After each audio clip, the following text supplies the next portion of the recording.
Thanks for watching. Don't forget to like, comment, share and subscribe to. ہو یا حسرتیں پامال ہوں، اب تو اس دل کو تیرے قابل بنانا ہے مجھے۔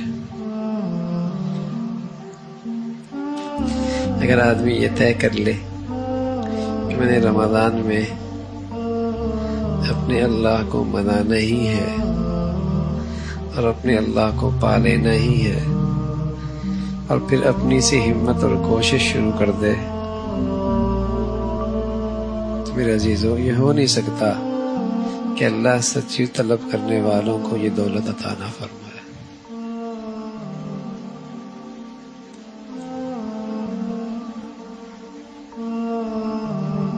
لیکن اندر یہ دل طے ہو کہ اب تو اس دل کو اے اللہ تیرے قابل بنانا ہے۔ رمضان نا تربیت کا مہینہ ہے۔ آدمی یہ دیکھے کہ میری زندگی میں کہاں کہاں کمزوریاں ہیں، اور پھر ان کمزوریوں کو اس مہینے میں قابو پا لے۔ جتنا آدمی اپنی کمزوریوں سے باخبر ہے اور کون جانتا ہے؟ وہ جانتا ہے۔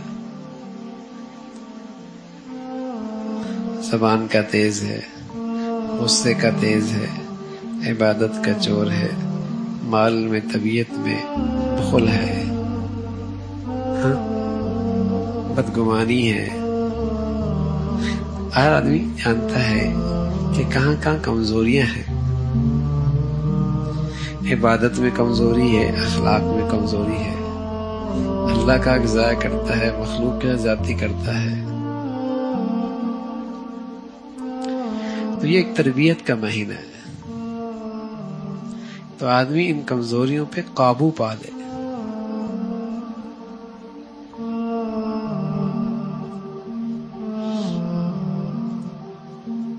اور کوئی ایسا نہیں ہے جس میں کمزوریاں نہ ہوں۔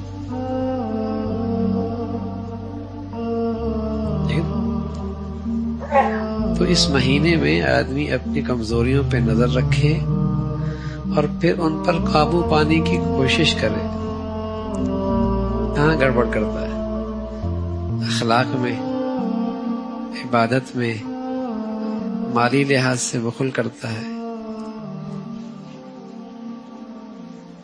یا غصے کا تیز ہے، یا زبان بے جا استعمال کرتا ہے، یا اس کی نگاہیں آزاد ہیں،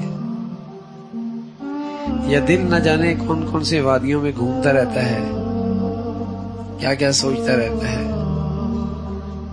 تو یہ آدمی کی زندگی میں کمزوریاں ہوتی ہیں، اس مہینے میں ان پہ قابو پانا ہے۔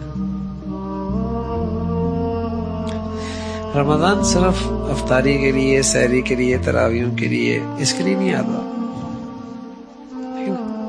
یہ تو سال بھر میں جو کمزوریاں لگ گئی زندگی میں، ان کو پر کرنے کے لیے آتا ہے۔ جہاں جہاں سوراخ ہو گئے، جہاں جہاں کمزوریاں آ گئیں، جہاں جہاں ٹوٹ پھوٹ ہو گئی نا زندگی میں، دین کے لحاظ سے، ایمان کے لحاظ سے، اس ٹوٹ پھوٹ کو ٹھیک کرنا ہے۔ نئے سرے سے ایک توانا مسلمان، ایک صحت مند ایمان والا، ایک طاقتور دیندار، یہ رمضان ہے۔ کہ رمضان کے بعد اس کی زندگی وہ نہ ہو جو رمضان سے پہلے تھی۔ جو کمزوریاں تھیں وہ الحمدللہ پوری ہو گئی۔ یہ رمضان اس لیے آتا ہے، ورنہ سرسری انداز میں اگر آپ نے رمضان گزار دیا تو اس میں تو اللہ کی رحمت ہے، خاص متوجہ ہے، کچھ عبادات میں اضافہ ہو جاتا ہے، کچھ نیکیوں میں اضافہ ہو جاتا ہے۔ لیکن جیسی اللہ کی رحمت کا یہ سلسلہ ختم ہوتا ہے تو وہی کمزوریاں پھر غالب آ جاتی ہیں، وہی کمزوریاں غالب آ جاتی ہیں۔ جماعت میں سستی تو سستی، تکبیر اولیٰ کا اہتمام نہیں تو نہیں، نفل کبھی پڑھے کبھی نہیں پڑھے، زبان میں احتیاط کوئی نہیں تو نہیں ہے، آنکھ آزاد ہے تو آزاد ہے، دل میں ہر وقت دنیا کے خیالات ہیں، بس خواب بھی اسی کے ہیں، جینا بھی اسی کے لیے، دن بھی اسی کے لیے، ایک تماشا ہے زندگی کا۔ تو آدمی اس مقدس مہینے میں نا ان کمزوریوں پہ قابو پائے. ہر وقت آدمی دنیا ہی سوچتا رہتا ہے.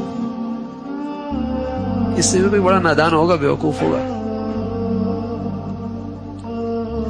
اس رمضان میں اللہ سے اتنا تعلق بنے کہ اس کا دھیان رہنے لگ جائے, آخرت اتنی اس کا اتنا استحضار ہو کہ اس کے خیالات آئیں. کس کے لیے جی رہے ہیں, کس کے لیے زندگی گزار رہے ہیں, کیوں دنیا میں آئے ہیں. پھر رمضان ہے تو یہ رمضان آتا ہے کمیوں پر, کمزوریوں پر, جہاں جہاں زندگی میں ٹوٹ پھوٹ ہوئی ہے اس کو صحیح کرنے کے لیے, ان پر قابو پانے کے لیے مشق کرے آدمی. اس رمضان میں مجاہدہ کرنا آسان ہے, اس لیے کہ الحمدللہ فضا ہوتی ہے, ماحول ہوتا ہے, اللہ کی خاص رحمت ہوتی ہے, وہ چلا رہی ہوتی ہے. چلو بھائی سال بھر تو ٹھیک ہے کبھی ہوتا ہے. اب رمضان میں مجالے میری ایک نماز رہ جائے, جماعت سے رہ جائے, تکبیر اولیٰ سے رہ جائے, آگے سے آگے بڑھے. بس اوقات مغرب افطاری کی نظر, جماعت افطاری کی نظر, مسجد کی نماز افطاریوں کی نظر. لا حول ولا قوت الا باللہ. تو یہ جو مقدس مہینہ ہے نا, اصل یہ ہے کہ جہاں جہاں میری زندگی میں کمزوریاں ہیں دین ایمان کے لحاظ سے, ان پر میں نے قابو پانا ہے. بس اوقات طبیعت میں ہوتا ہے, عبادت کا ذوق تو ہوتا ہے ماشاءاللہ, سخاوت بھی ہوتی ہے, لیکن اخلاق بڑی تکلیف دہ ہوتے ہیں. اخلاقی کمزوریاں بڑی تکلیف دہ ہوتی ہیں. یہ نہ چند دن کسی کے ساتھ رہ سکتا ہے, نہ بیٹھ سکتا ہے, نہ زندگی گزار سکتا ہے. ایسی کمزوری ہے. کچھ دنوں کے بعد وہ کاٹنا شروع کر دیتا بچھو کی طرح, زبان سے, طرز عمل سے, طریقے سے. یہ سخت کمزوریاں ہیں زندگی میں.